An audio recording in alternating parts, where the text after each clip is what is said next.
pre-construction process. What have you found is best during the pre-construction process, and what did you use?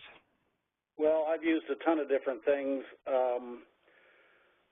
I would keep, our group would keep, detailed notes during our weekly meetings with the architect. And when I say weekly meetings, sometimes we were in the architect's office every day for 3 weeks. And they hated it. It disturbed them. It messed up their design process, but it has to be done to be able to do this correctly.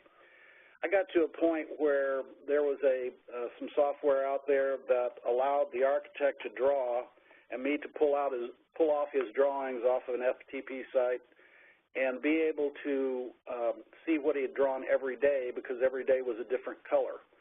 The plan started looking like a rainbow, but I could see what was drawn every day.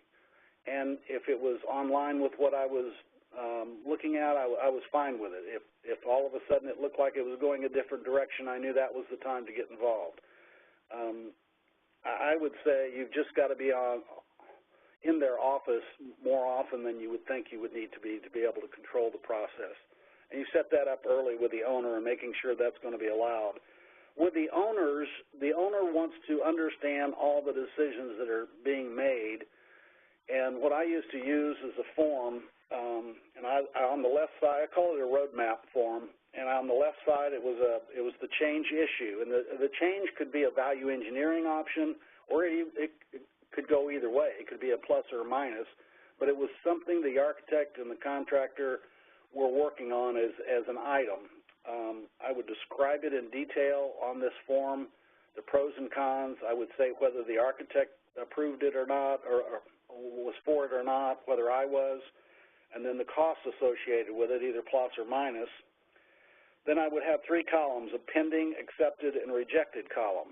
And if it was pending, the dollar amount went in the pending column, and until it was accepted and moved over to the accepted column. All of this totaled down at the bottom to show the owner exactly where he was in the design process and what decisions he had to make. Maybe he wanted a underfloor air distribution system in an office building. That was important to him. He needed to know exactly how much that cost and what other things he might have to give up if he wants that. And that is the type of information that the owner wants. He doesn't want you just to get it in the budget and then the final drawings don't even match at all to what his expectations were. So it's important that the owner is in this loop all the way.